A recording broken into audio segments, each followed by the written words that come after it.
you. Hi, my name is Anand Shekhar and I just attended a workshop with Mr.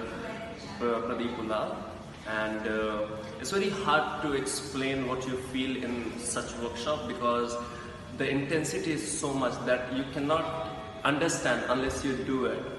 But from my point of view, I have done quite a lot of workshop and I have been doing meditation and yoga for very long. But what I found here, that method was very simple, the kriyas were very simple to understand and to follow, but the effect were so profound that you will not expect that these simple kriyas will give you such deep, ecstatic feeling. And then the kriyas were followed by movements and then deep meditation, and the meditation were incorporated with music, and all combination, the whole combination was so magical that I don't know how many times I had that feeling like